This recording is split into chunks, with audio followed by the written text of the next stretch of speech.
Hey y'all, I'm gonna give you just a minute to let everybody start rolling in. If you have any questions, go ahead, get them put in the Q&A or in the chat, and I will in the queue. Thanks.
Will is hopping on as we speak. Got one in the Q&A. I'm gonna go ahead and put that in the chat now. Hey, Will. You're still on mute. Thank you. All right, let me get my screen share up. We're running late again. Is it just that single question that we have? Yep, that's it so far. Right now. Can you see my screen, Caitlin? Yep. Is it just that one question that we have right now? Yes. Okay, great. All right, question is, when do Okta user and group sync flows are running, and is there a way to force them to run? Those flows won't run unless you specify that they do run. You can, in the, they're just flows, so you can create scheduled jobs, in jobs and events, scheduled jobs to run whatever jobs you want. There's two types of concepts here. There is a job that runs. The SAML module has a specific version of it. If I were to fake add one, which is the like create flow or run flow on each login type account. So a SAML login flow. The Okta account, the default Okta accounts are likely similar to this, where a flow runs in the background when a user logs in and it does some kind of syncing activity, or it looks at the request payload to get the appropriate permission groups for that user, and then it runs through and it does an update, an add or remove for those groups for that user, so it keeps them consistent. You can also, specifically with Okta, I believe, in some of the steps, you can just build custom flows that reach out to Okta just as if it was an Active Directory server and do a dedicated sync on a schedule. You can also do these types of flows to any user on portal settings. And if I search login, there is login user flow without UI and login user flow with UI. That allows you to do a similar type of login flow behavior as a user logs in, if you were to need that. One flow on each login on SAML settings fail because it cannot deserialize XML that comes in response from Okta. What's the specific error that you're getting?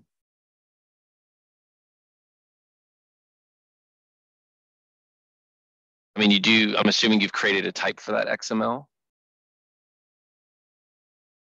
You need to create a type for that XML and deserialize it for sure.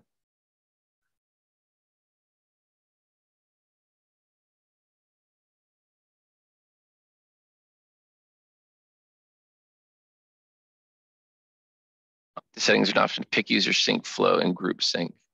Yeah, you'd have to build that flow. Anonymous attendee.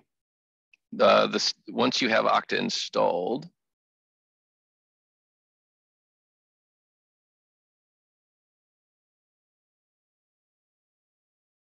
XML is defined by decisions. You can create a custom deserialized step. There's no reason that you can't. Do I have Okta installed? No.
So settings, Okta settings. Here we go.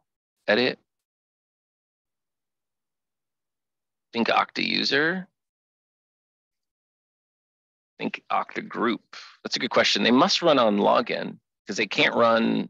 They have to run on login in some way. So let's say sync user group. Look at this thing.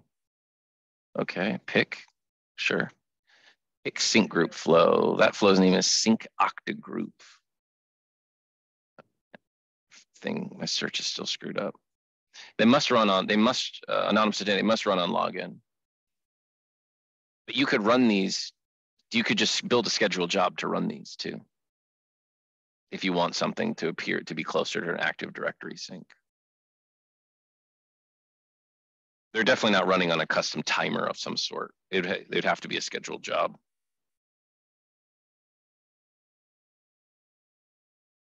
What other questions do we have from anybody?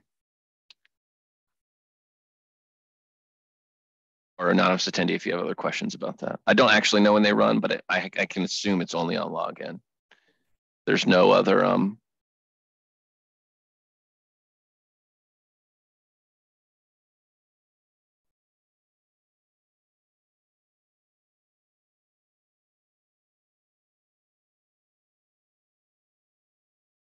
Can we use font awesome on buttons and labels? You should be able to upload custom fonts. Do we actually have good docs about that? Uploading custom fonts with CSS. Here you go. This doc should show you how to do that utilizing custom font CSS. So upload a custom font, whatever. Okay, I'm sure you have the necessary permissions, licenses, of course. Upload the CSS and the font TIFF file under System Designer CSS.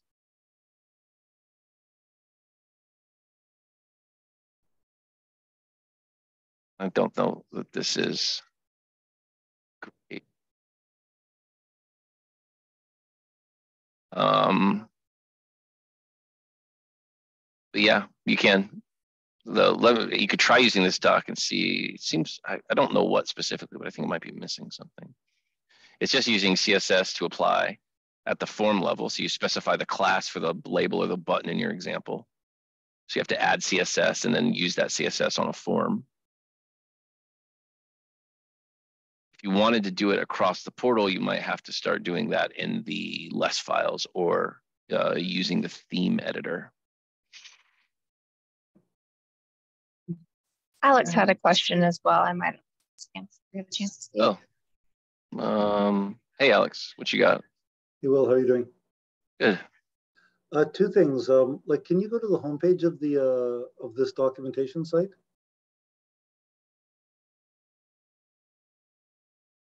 Like, I saw something yesterday of this animation on the doc homepage, and was wondering what this thing right there. What is that? That is our process mining tool. We bought them. We have a process mining tool that we sell in addition to the application that Okay. allows you to inspect decisions process data. This is like a workflow that in decisions that you're seeing a BPM rendering for, or it can process mine any external application as well. Anything that gives you log files of a minimum sort of like configuration, like dates and IDs and state name. It can turn those into these BPM models. I'd be happy to get someone on customer success to give you a proper demo of it, if you'd like to see what that looks like. Okay, yeah, that'd be cool. I mean, if we could ask Neil for that, please. You know, we have we have a manufacturing facility, and you know, the finished product moves from workstation to workstation kind of thing. Okay. So when I saw this thing, I thought, oh, this looks like an interesting way to be able to represent what is on the floor, you know, kind of at any particular juncture, on a particular, you know, I see. thing. It's not like a live and analytics tool, right? Like you don't use it. It's not something that you would put on a dashboard and see, but it would be like it's more of a data analysis tool. So if someone, I have a couple. So if someone was wanting to see for this particular process, assuming you have, there's an output like you have to have some sort of digital footprint or digital trail for this to work, right? Like, you know, we pointed it at Salesforce, and it can ingest Salesforce logs, and it can say, here's what your sales process looks like today. But it's not like you wouldn't put this up. This isn't live updating. This is a view that someone who's doing data analysis might look at to see. Okay. No, I was looking for a dashboard. Yeah, what you might look at, honestly, it's a bit of work. I'm not saying it's awesome, but you might look at like more of like a diagram tile if you wanted to put a view up like that, because you could. This isn't a great example. Let me see if I can find. I'm not gonna be able to find this, but let me just try really quick. Diagram.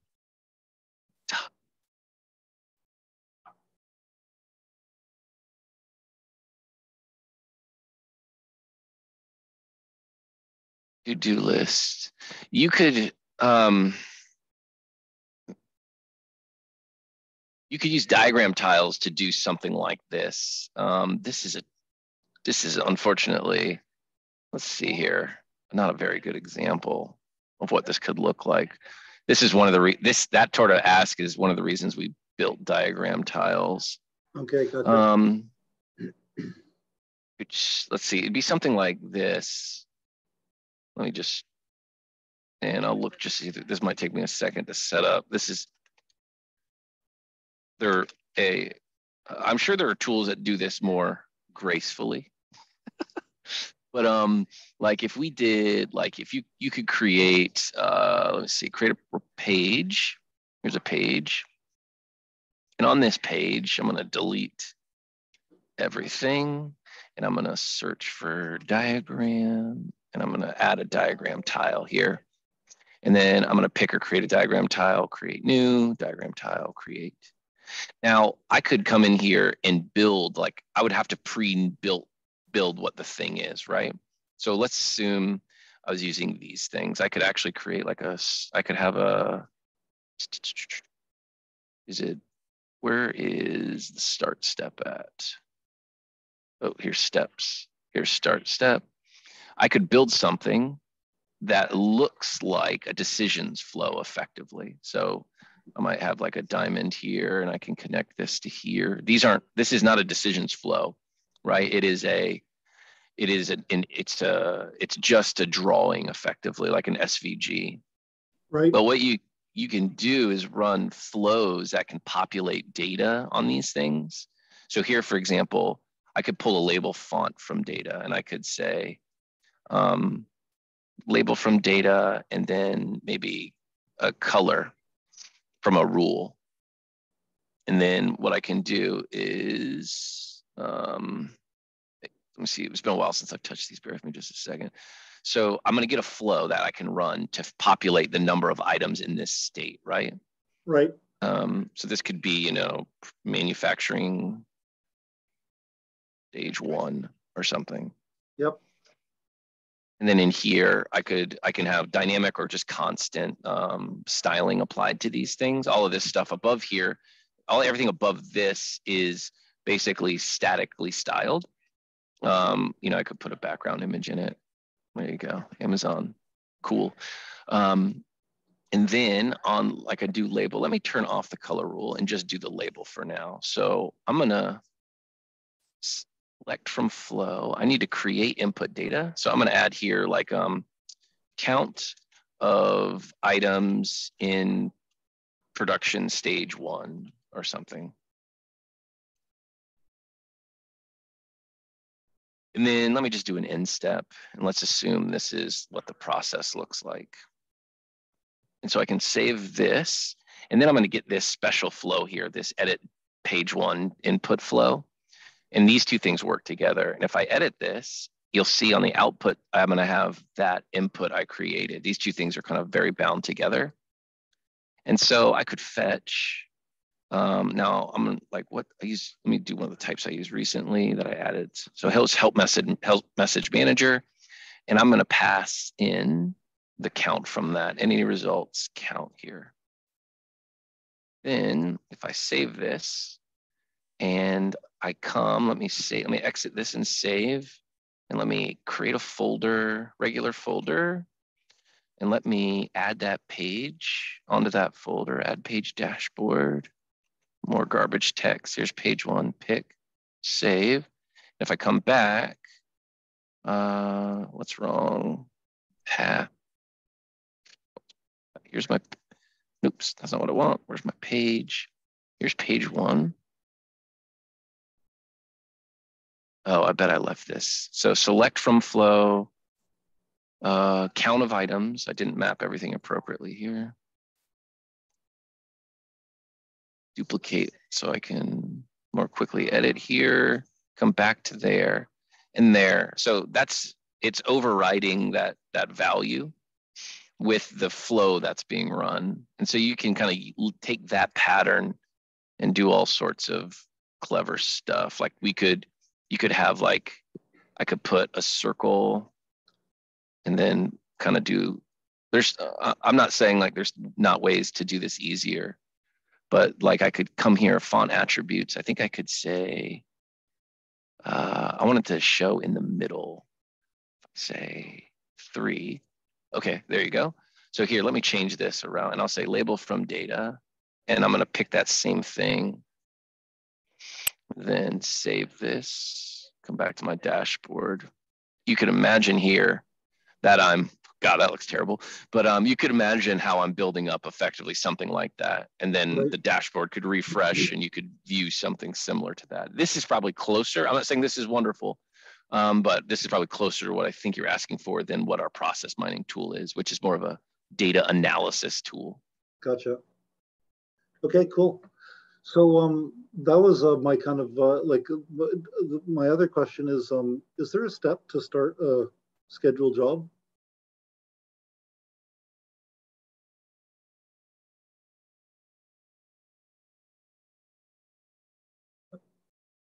I'm not hearing there. You. Okay.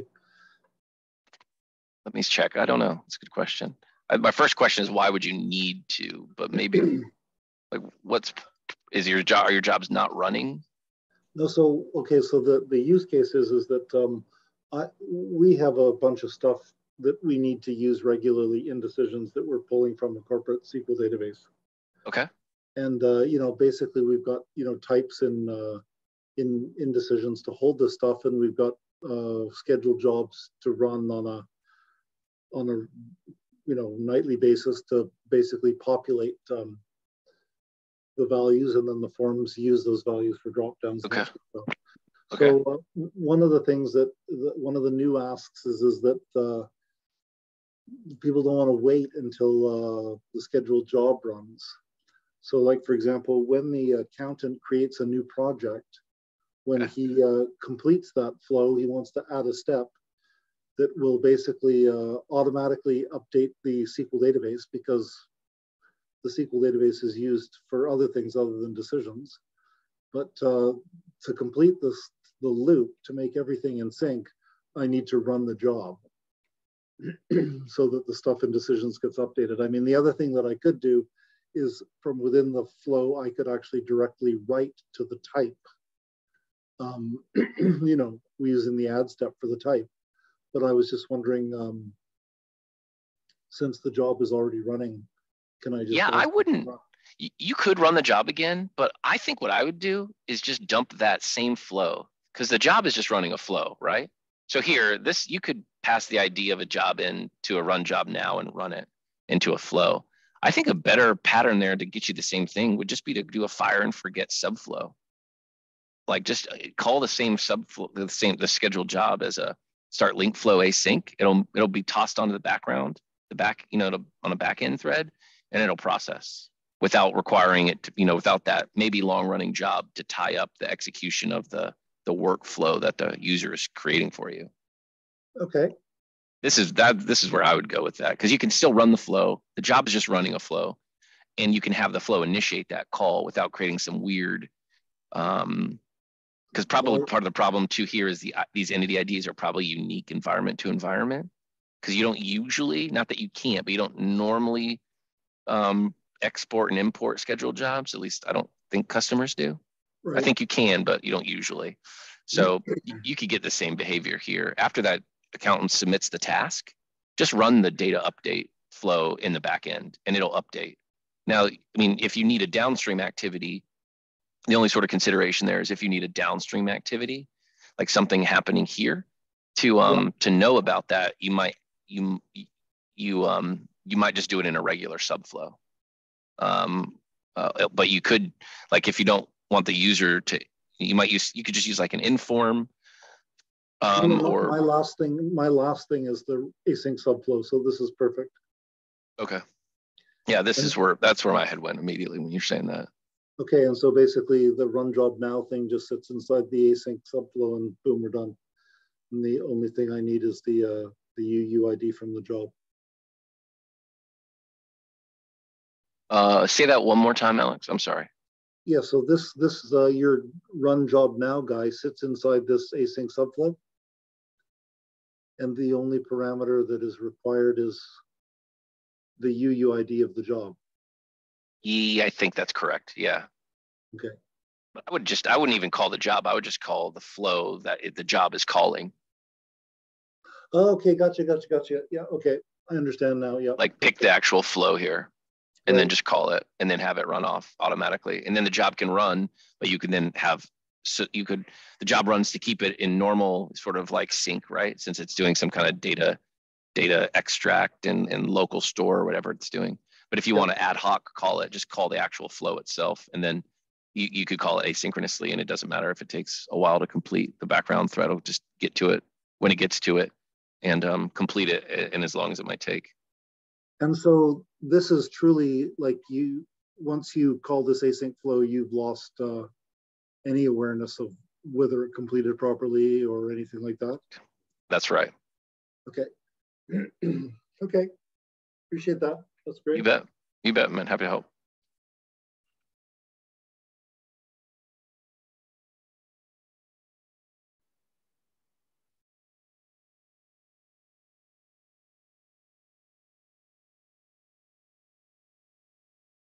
All right, what other questions do we have today?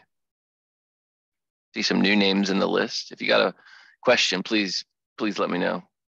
We usually don't have enough questions to fill up all the time, so there are question too easy or type of so again, like if other people have questions, great, but if not, I do have another one. I don't see any questions yet, sir, so please go ahead. Okay, so then I'm sure you're aware of this through a support ticket and that sort of stuff, but like in the flow management console, I want to complete a flow. Excuse me. And when I click on the complete flow down a particular path, a dialog box pops up. Yep. And it seems to be wanting all sorts of information. It's the output data of your form. It's wanting you to complete the form as if you were completing it as that user. Okay, so all of the stuff that I'm seeing there, I should basically put in values that I would expect that user who was supposed to be completing the form that they would put in. Yeah, correct. It's giving you the ability to complete the form in the same way a user would or might have to. Would or might depend on the validation of the particular fields. Okay, that's perfect. Perfect. Yeah, what Alex is talking about there is, I don't have a single example here, but under the flow management folder, there are stored workflows here. And do I have any? No? Oh, there you go. There are stored workflows, and then you can, this is the report you might use to roll back a flow to a previous step in time. And there's actions like complete step on path, and then it will, well, that one doesn't have any output, so that's unfortunate. And it will prompt you with the output data of that task to fill it in as if you're the user. So this is like an administrative, long-running persistent workflow management report. Yeah, so one thing that I would caution, to learn from my mistakes is that when you're filtering on a particular flow tracking ID, make sure you have the right one, because yesterday I canceled a completely different flow. Say that one more time. Well, usually what I do in here is I go like in that left panel, there's a flow tracking ID filter, I think. And so basically what I do is I go to the process folder and, right click on the process folder to get the flow tracking ID and then filter on it. But, so yesterday I filtered on the wrong flow tracking ID. Okay. And as a consequence, basically killed someone else's flow. So yeah, the lesson is to make sure that you get the right flow tracking ID. For sure. Yeah, absolutely. There is definitely danger for, this is a very, this gives you a lot of control. So that I can't, yeah, absolutely. Ensuring you got the right one is top of mind there.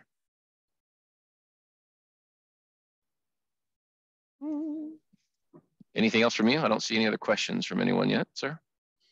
No, I'm great. That's been very productive. Thank you. You bet.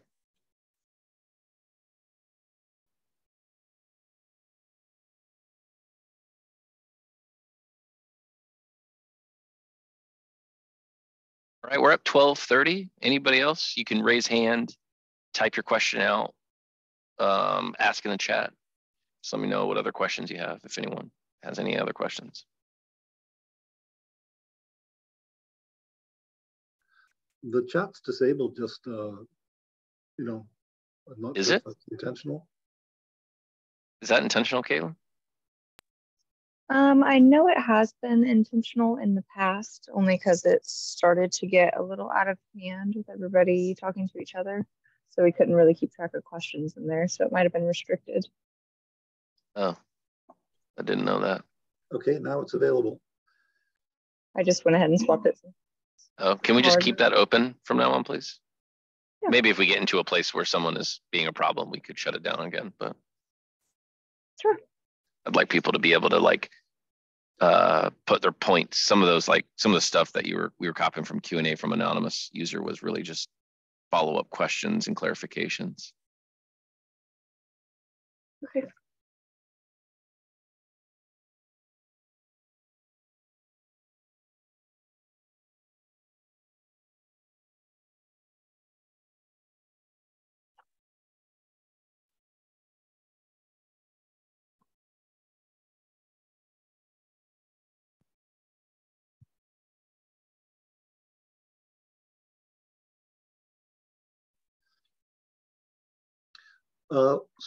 Will, can I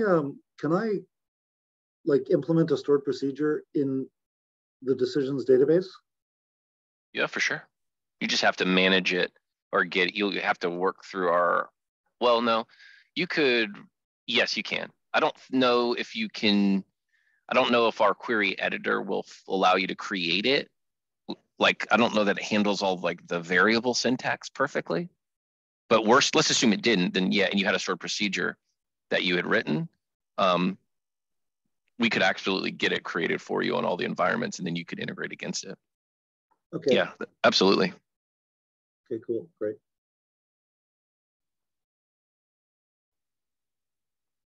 I mean, this is, goes back to like a week or two ago, we were fiddling around with some recursion. Mm-hmm. And right. One of the people that was on the call actually sent me a project that, basically did that, but, not in the ideal way that I would like to have accomplished that.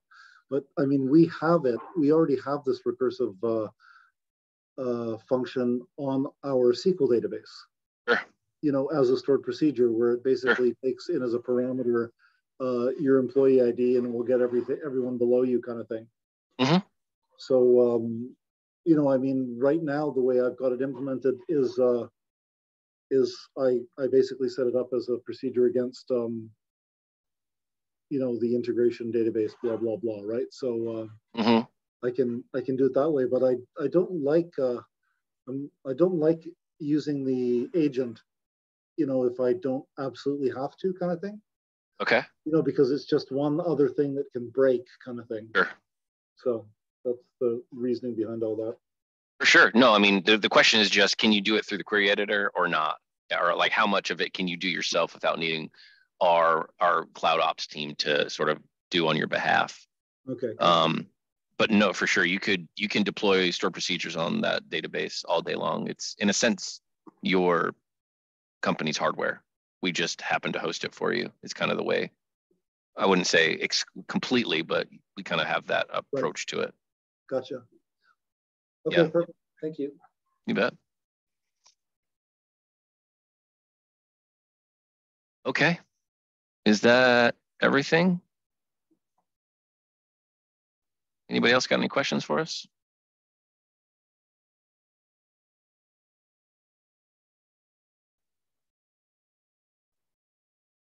Okay, great. Who do we have tomorrow, Caitlin? We have someone new tomorrow, actually. Is it a first timer?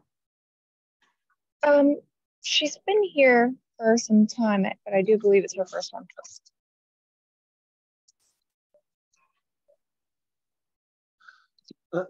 Like last week, I think Eric was on. Is that Eric from documentation?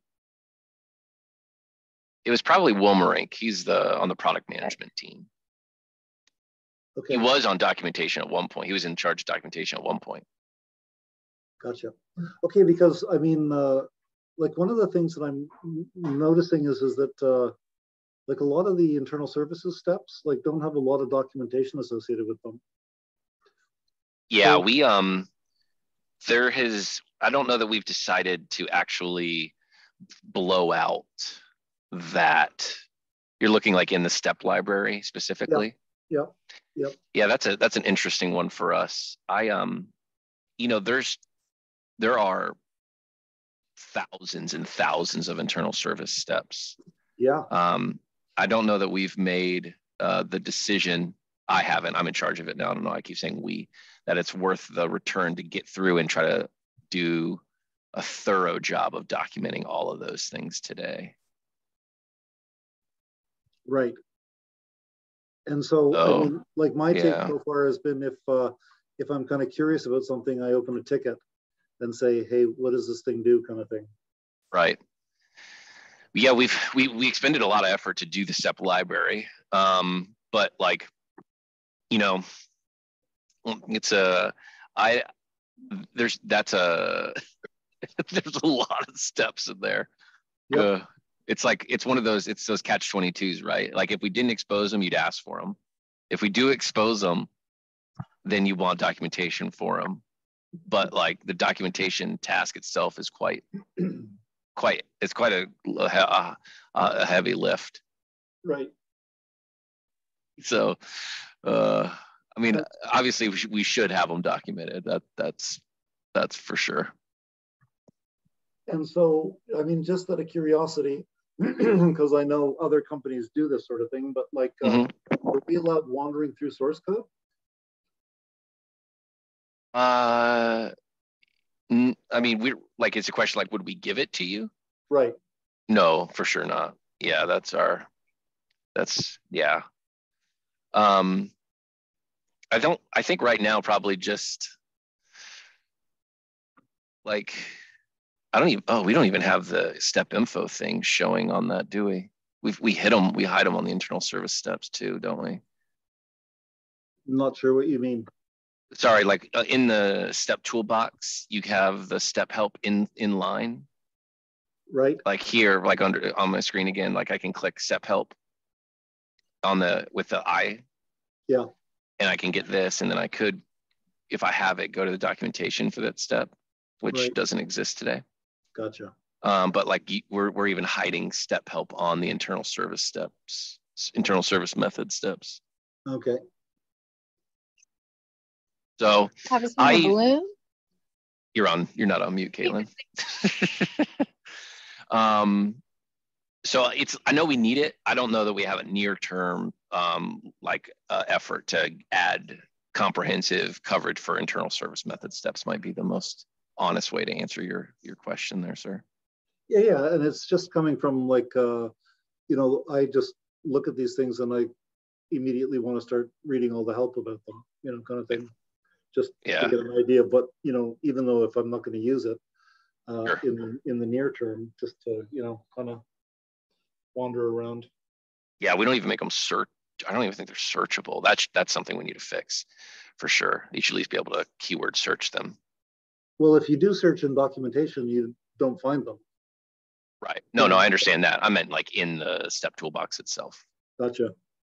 Like I think anything inside our internal service is not included in the search. Like if I search change password, I doubt that. Yeah, we don't look into the internal service method steps. Gotcha. So.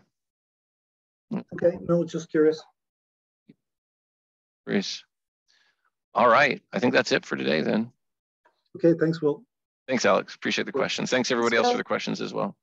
Have a great afternoon.